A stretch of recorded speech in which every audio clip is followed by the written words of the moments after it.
Baik, bismillahirrahmanirrahim. Assalamualaikum warahmatullahi wabarakatuh. Mari kita lanjutkan perkuliahan kita. Ya, topik perkuliahan kali ini adalah permintaan, penawaran, dan keseimbangan pasar.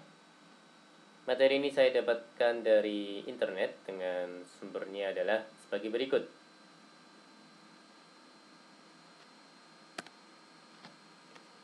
Masuk ke teori permintaan. Permintaan atau demand adalah berbagai jumlah barang dan jasa yang diminta pada berbagai tingkat harga pada waktu dan tempat tertentu. Oke, faktor-faktor penentu permintaan ada harga barang itu sendiri, ada harga barang lain yang berkaitan erat dengan barang tersebut, kemudian corak distribusi pendapatan masyarakat, kemudian ada cita rasa masyarakat, kemudian ada jumlah penduduk. Ya, semakin banyak jumlah penduduk, logikanya permintaannya akan semakin besar ya, Mas dan Mbak ya. Kemudian yang keenam, ramalan mengenai keadaan di masa datang. Oke, hukum permintaan berbunyi, semakin rendah tingkat harga suatu barang, akan semakin banyak barang tersebut yang diminta. Dan sebaliknya, semakin tinggi tingkat harga suatu barang, akan semakin sedikit permintaan barang tersebut. Dengan catatan kondisi ceteris paribus ya, kondisi yang lain tidak berubah. Oke, daftar permintaan adalah suatu tabel yang memberi gambaran dalam angka-angka tentang hubungan antara harga dengan jumlah barang yang diminta masyarakat. Kurva permintaan adalah suatu kurva yang menggambarkan sifat hubungan antara suatu harga tertentu dengan jumlah barang tersebut yang diminta para pembeli.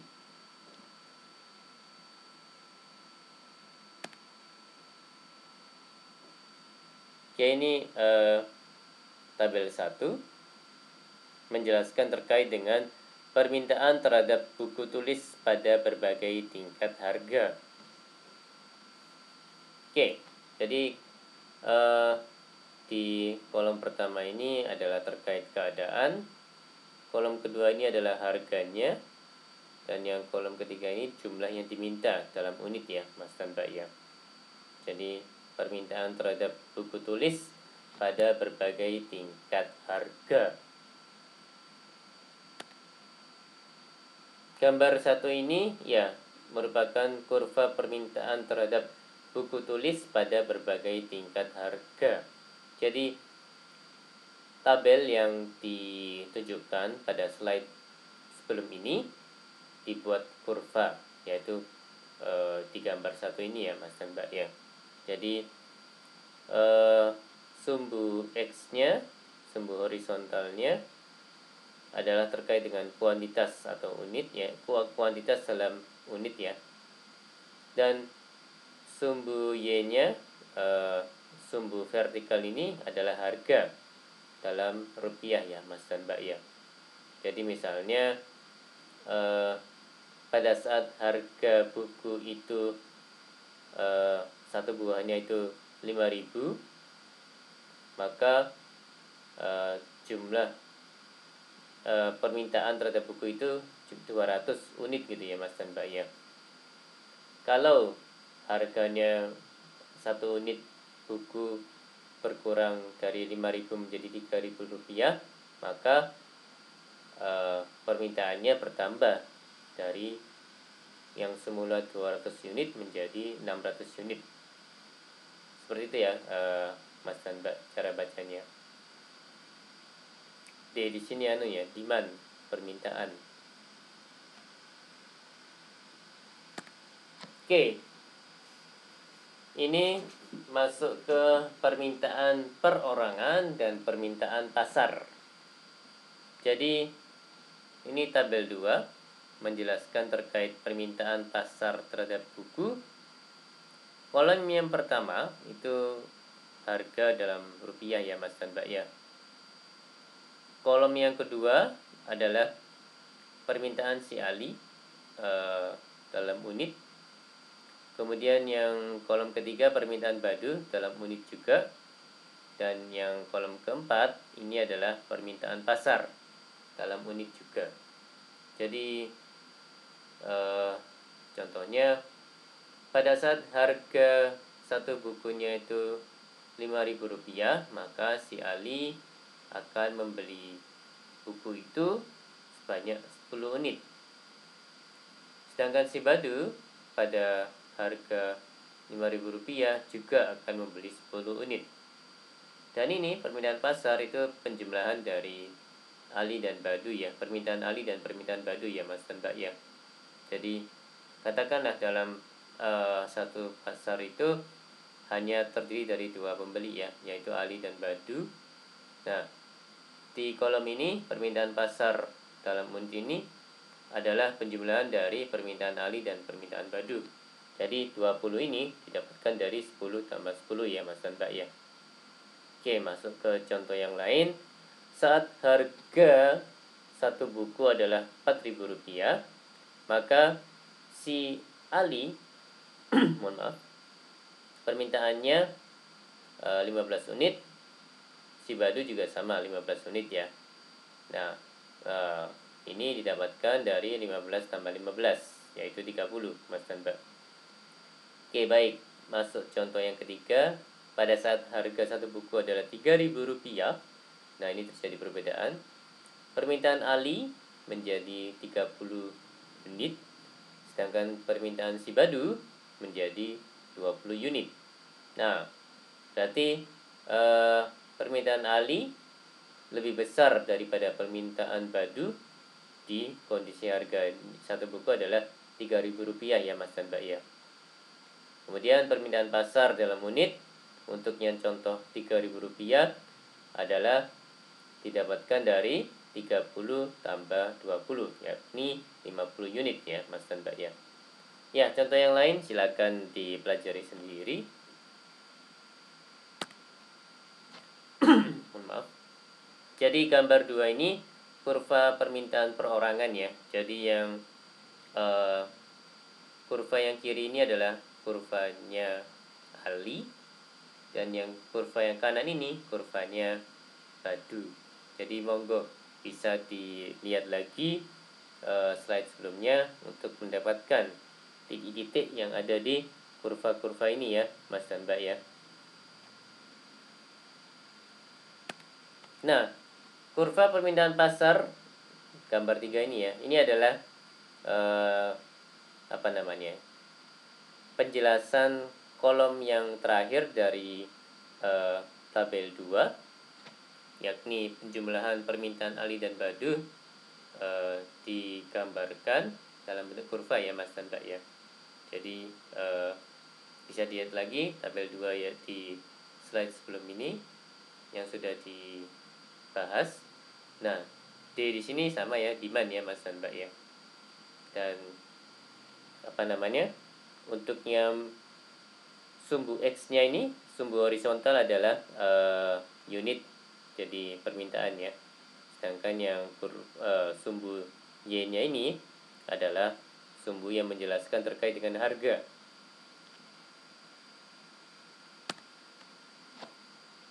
Baik, masuk ke efek faktor bukan harga. Jadi yang pertama harga barang-barang lainnya, contohnya barang berganti, ada juga barang pelengkap dan barang netral. Dan yang kedua, pendapatan para pembeli. Ya, ini ada barang inferior, barang esensial, barang normal, dan barang mewah. Dan yang berikutnya adalah beberapa faktor lain, contohnya distribusi pendapatan, cita rasa masyarakat, jumlah penduduk, dan ekspektasi terhadap masa depan. Oke, masuk ke gerakan sepanjang kurva permintaan. Gambar 4 menjelaskan terkait dengan gerakan sepanjang kurva permintaan. Jadi maksudnya ini ada kurva permintaan ya Mas dan Mbak ya, demand curve. Jadi seperti ini, apa namanya ya, semakin menurun gitu ya. Nah, gerakan sepanjang kurva permintaan berarti titik-titiknya itu bergeraknya itu di satu kurva ini ya, satu garis ini Mas dan Mbak ya, seperti ini.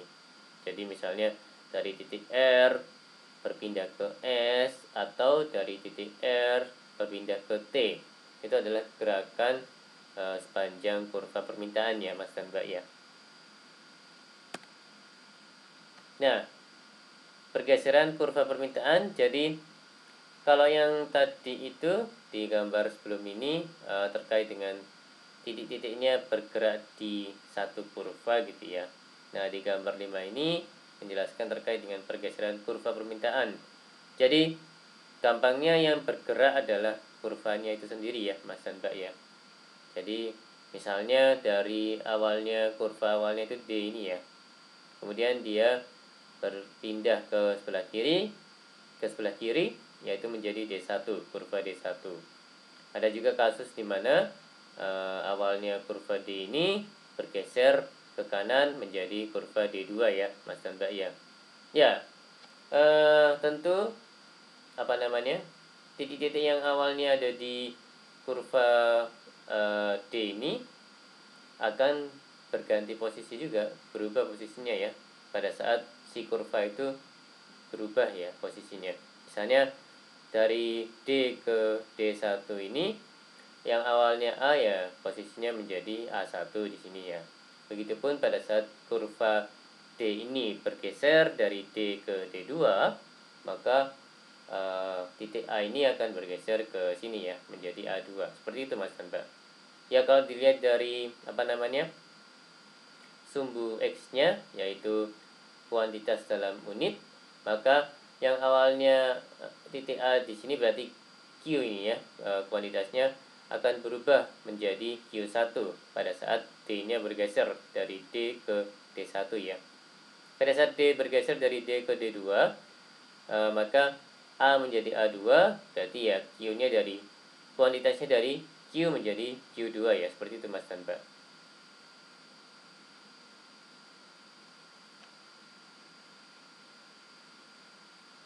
Kalau di sini ya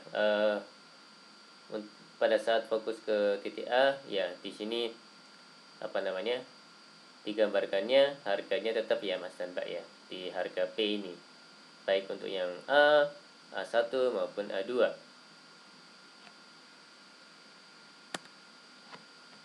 Oke, masuk ke teori penawaran.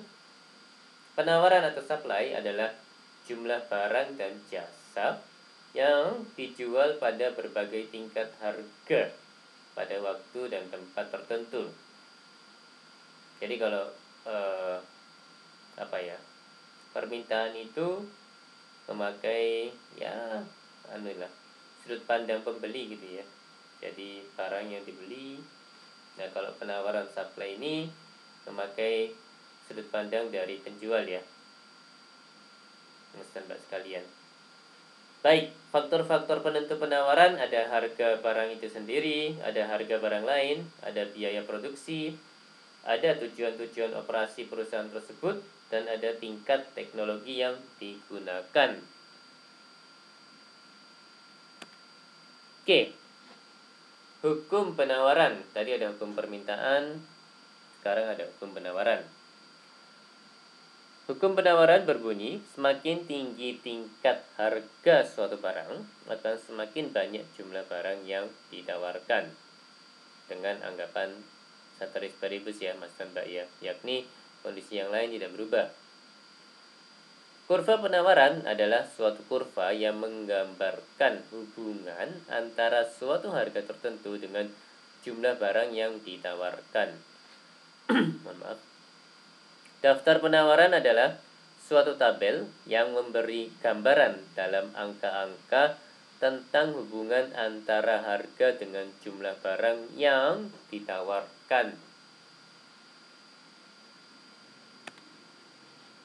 Oke, tadi di permintaan kita memakai tabel juga dalam penjelasannya, maka di penawaran ini pun juga kita memakai tabel ya dalam penjelasannya. Jadi tabel 3 ini merupakan penawaran buku tulis. Jadi di kolom 1 ini keadaan ya. Kalau yang kolom 2 ini harga dalam rupiah, dan kolom ketiga jumlah yang diminta dalam unit ya. Jadi pada saat harganya Rp5.000 ya, ini sebenarnya kalau saya bilang ini seharusnya bukan jumlah yang diminta ya, tapi jumlah yang ditawarkan ya, karena penawaran gitu. Jadi ini mohon direvisi ya, ini jumlah yang ditawarkan. Jadi ya ini sesuai ya dengan hukum penawaran. Jadi harga pada saat harganya itu Rp5.000, jumlah yang ditawarkan itu 900. Nah, saat harganya menjadi lebih murah, yakni di angka Rp4.000 misalnya, maka jumlah yang ditawarkan dalam menit adalah Rp800. Makin rendah kan Mas dan Mbak ya. Ya, kan? Ya, kalau dari sudut pandang penjual, pada saat harganya lebih besar gitu ya, maka keuntungan yang didapat pun kemungkinannya akan naik ya Mas dan Mbak ya. Jadi ya makanya semakin besar harganya, maka kalau dari sudut pandang penawaran, jumlah yang ditawarkan akan semakin banyak gitu ya. Nah, kalau harganya semakin rendah untuk kurva penawaran, dalam konteks penawaran, maka jumlah yang ditawarkan pun akan menjadi lebih rendah ya Mas dan Mbak ya. Ya, kalau dipikir logis, karena memang keuntungannya juga akan menjadi lebih sedikit ya, maka ya penjual kan kalau keuntungannya lebih sedikit ya dia juga mikir-mikir ya dalam menawarkan menawarkan dagangannya. Oke, ini gambar 6 kurva penawaran buku tulis. Jadi tadi ada tabel di slide sebelum ini, itu dituliskan atau dipindahkan dalam bentuk kurva. Ya, kurva ini, kurva penawaran buku tulis. Jadi mohon maaf, untuk yang sumbu X-nya ya kuantitas dalam unit. Kalau yang sumbu Y-nya ini harga ya dalam rupiah. Jadi S, kurva S ini ya, S itu supply. Jadi misalnya di titik C ini, jadi titik C ini menjelaskan bahwa pada saat harganya itu Rp3.000, maka jumlah buku tulis yang ditawarkan adalah 600 unit gitu ya Mas dan Mbak ya. Seperti itu untuk salah satu contohnya. Nah, ini pergeseran sepanjang kurva penawaran. Ini pergeseran kurvanya itu sendiri ya Mas dan Mbak ya. Jadi tadi kan di permintaan ada kondisi di mana titik-titiknya itu bergerak di satu kurva saja, ataupun kurvanya itu yang kurva permintaan itu nih yang bergerak kan ya, kurva permintaan yang bergerak. Nah, ini sama.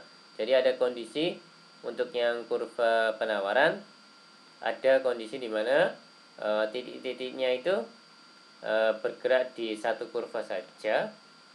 Ada juga kondisi di mana kurva penawaran yang bergerak Mas dan Mbak. Misalnya ini kurva awalnya ini ya, yang tengah ini S, dia berpindah ke S2 ya, misalnya di sini yang ini S1 ya Mas dan Mbak ya. Nah, yang ke kiri ya S2 gitu misalnya ya Mas dan Mbak ya. Jadi titik yang awalnya ada di sini B gitu ya, di kurva original, kemudian dia bergeser ke kanan kurvanya, maka B-nya menjadi B1 gitu ya. Nah, pada saat kurva original S ini bergeser ke kiri, maka si titik B-nya ini bergeser juga ke kiri, ke B2 gitu ya Mas dan Mbak ya. Nah, ini di contoh ini P-nya diasumsikan sama ya Mas dan Mbak ya. Yaitu harganya diasumsikan sama di titik P ini ya Mas dan Mbak ya. Jadi di B ini, di titik B ini harganya adalah P dan jumlah barang yang ditawarkan adalah Q. Sedangkan di titik B1 ini harganya tetap P, tapi jumlah harga barang yang ditawarkan adalah PU3. Sedangkan di kondisi B2 ini harganya tetap P, sedangkan jumlah jumlah buku tulis yang ditawarkan adalah sebanyak PU2 ya, Mas dan Mbak ya. Baik, masuk ke pembahasan terkait dengan keseimbangan atau equilibrium. Maaf. Keseimbangan atau equilibrium adalah keadaan di suatu pasar di mana jumlah yang ditawarkan penjual pada suatu harga tertentu adalah sama dengan jumlah yang diminta para pembeli pada harga tersebut. Oke. Jadi gampangnya keseimbangan atau equilibrium adalah titik di mana jumlah permintaan sama dengan jumlah penawaran, Mas dan Mbak. 3 cara menunjukkan keadaan keseimbangan, yaitu dengan contoh menggunakan angka, kemudian dengan menggunakan kurva permintaan dan penawaran, dan juga menentukannya secara matematik. Oke, ini menentukan keseimbangan secara angka ya. Jadi tabel 4 ini menjelaskan terkait dengan permintaan dan penawaran buku tulis. Untuk yang mohon maaf, kolom pertama ini harga rupiah, kemudian kolom kedua ini jumlah yang diminta, kolom yang ketiga jumlah yang ditawarkan, dan yang kolom keempat sifat interaksi. Nah, mari kita ambil contoh beberapa ya. Pada saat harganya Rp5.000, jumlah yang diminta adalah 200 buku, 200 unit. Kemudian jumlah yang ditawarkan adalah 900. Sifat interaksinya di sini kelebihan penawaran, yakni jumlah yang ditawarkan lebih besar daripada jumlah yang diminta. Seperti itu ya Mas dan Mbak ya. Pada saat harganya Rp4.000, maka jumlah yang diminta adalah 400, sedangkan jumlah yang ditawarkan 800. Pada saat kondisi ini sifat interaksinya masih sama, yaitu kelebihan penawaran. Nah ini, pada saat harganya Rp3.000, jumlah yang diminta 600, dan juga jumlah yang ditawarkan juga 600. Jadi ini adalah sifat interaksinya keseimbangan. Ya, Mas dan Mbak bisa melihat bahwa di harga Rp3.000, jumlah yang diminta sama dengan jumlah yang ditawarkan ya. Jadi di kondisi inilah equilibrium pada kasus ini terjadi. Seperti itu. Seterusnya bisa dibaca sendiri ya. Untuk catatan, untuk yang kasus ataupun contoh harga Rp2.000, ini seharusnya tidak sama ya Mas dan Mbak ya.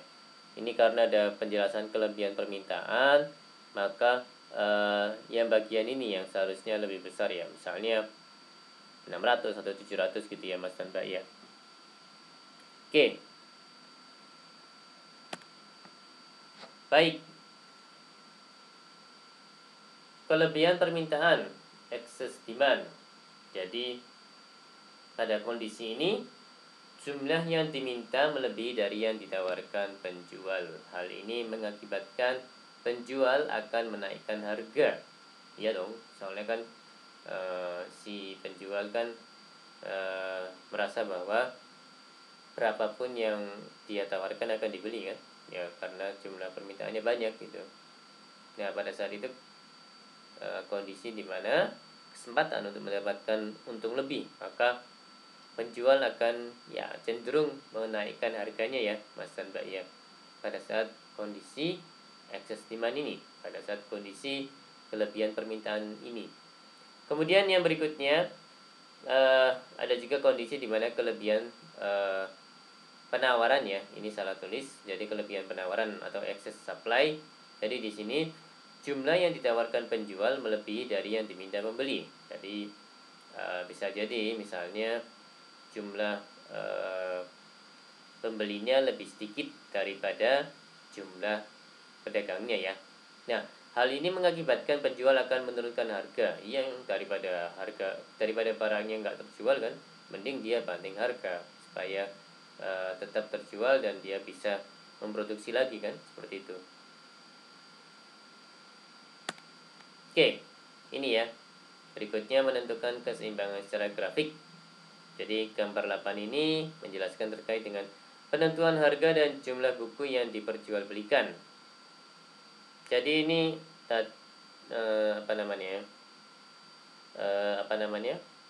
ada dua kurva, ini kurva demand, kurva permintaan D ini ya, kemudian ini kurva penawaran, supply curve ya, kurva S ya Mas dan Mbak ya. Nah, titik equilibrium atau kondisi equilibrium terjadi di titik ini ya Mas dan Mbak ya, pada saat harganya Rp3.000 dan kuantitasnya baik permintaan maupun penawarannya adalah di angka 600 unit. Nah, bagaimana tadi kita lihat di tabel sebelum ini ya Mas dan Mbak ya. Oke, nah pada saat kondisinya ada di bawah equilibrium gitu ya, kondisi di equilibrium yang di sini, ini terjadi kondisi kelebihan permintaan ya Mas dan Mbak ya. Jadi permintaannya di sini, titik permintaannya di sini, sedangkan titik penawarannya di sini gitu ya. Sedangkan di atasnya equilibrium ini terjadi kondisi kelebihan penawaran ya. Titik penawarannya di sini dan titik permintaannya di sini gitu ya Mas dan Mbak ya. Seperti itu. Oke, ini menentukan keseimbangan secara matematik. Jadi bentuk umum persamaan permintaan dan penawaran ya. Jadi persamaan permintaan QD sama dengan C dikurangi DP, sedangkan persamaan penawaran QS sama dengan minus M ditambah NP. Ya, ini ada beberapa penjelasan.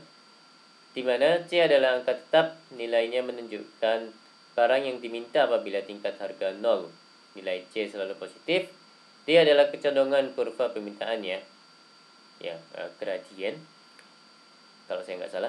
Nilainya selalu negatif, minus D, karena kurva permintaan menurun dari kiri ke kanan.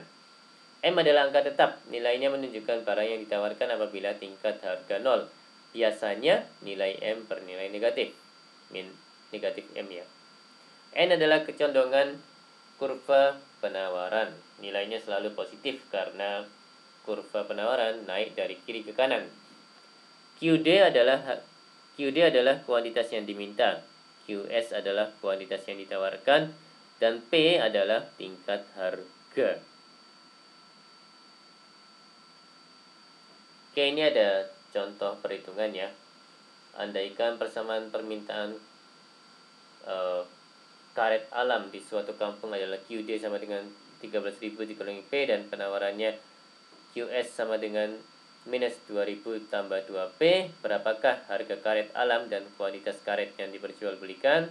Jadi memakai kondisi equilibrium, QD sama dengan QS, kemudian dan seterusnya ya.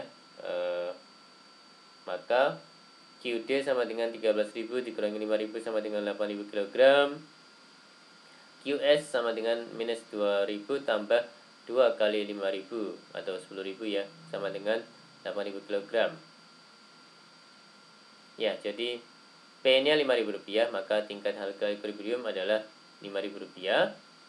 Seperti itu ya Mas dan Mbak ya.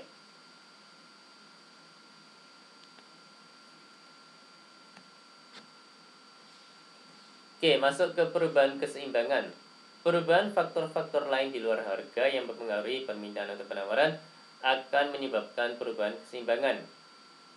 Ada 4 kemungkinan terjadinya pergeseran kurva permintaan dan penawaran, yaitu penawaran bertambah, yaitu kurva permintaan bergeser ke kanan, permintaan berkurang, kurva permintaan bergeser ke kiri, dan ada juga kondisi di mana penawaran bertambah, kurva penawaran bergeser ke kanan, dan ada kondisi di mana penawaran berkurang, kurva penawaran bergeser ke kiri. Oke, ini ya Mas dan Mbak ya. Jadi ada dua dua kurva awalnya, kurva permintaan dan penawaran. Ini efek penambahan permintaan, jadi yang berubah adalah kurva permintaannya jadi D ke D1, sedangkan kurva penawarannya tetap, kurva S-nya tetap. Nah, pada saat kondisi terjadi, misalnya equilibrium awalnya di sini menjadi di sini ya, E1 ini equilibrium yang baru. Dan yang di kurva di gambar yang kanan ini, bagian kanan ini adalah efek penambahan penawaran. Jadi sama dengan kasus sebelum ini, ada dua kurva awalnya, yaitu kurva permintaan kurva D dan kurva penawaran kurva S. Nah, ini efek penambahan penawaran, kurva S-nya bergeser ke kanan. Nah, titik awal equilibriumnya di sini, kemudian bergeser ke karena terjadi penambahan penawaran ya. Terjadi penambahan penawaran, efeknya adalah equilibrium berubah dari E ke E1. Seperti ini Mas dan Mbak.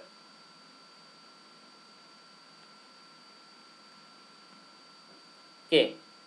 Nah, ini ada kasus di mana yang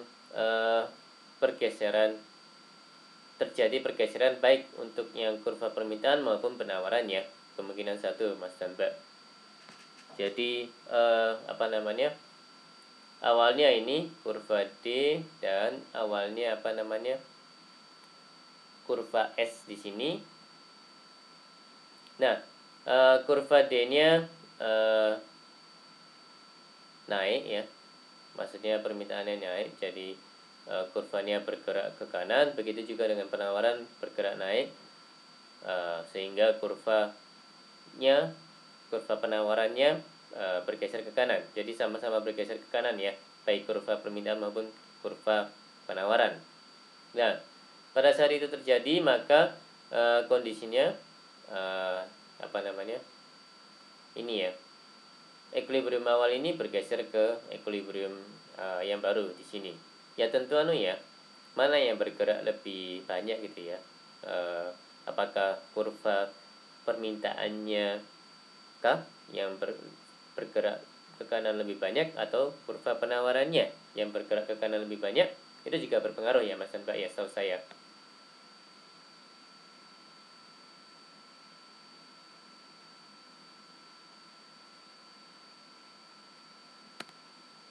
Oke.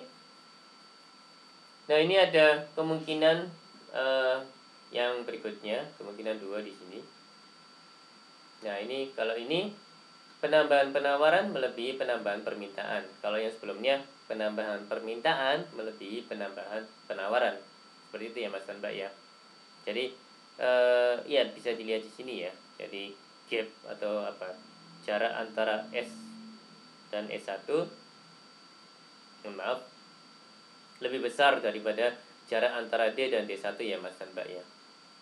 Ya ini ya, lebarnya maksudnya. Lebih yang perubahan dari S ke S1 ini lebih lebar daripada perubahan dari D ke D1. Seperti ini ya Mas dan Mbak ya.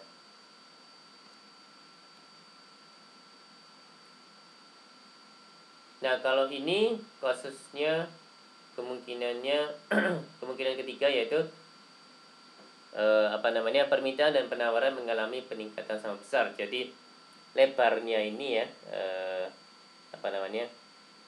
lebar perubahan kurva penawaran sama dengan lebar perubahan kurva permintaan. Nah, kalau kondisinya sama seperti ini, maka dua titik ini ya equilibriumnya sama gitu ya, dalam artian bergeser ke kanan tapi tidak ke atas, tidak lebih ke atas maupun tidak lebih ke bawah gitu ya Mas dan Mbak ya. Ya, silakan diperhatikan contoh-contoh sebelum ini untuk melihat perbedaannya ya.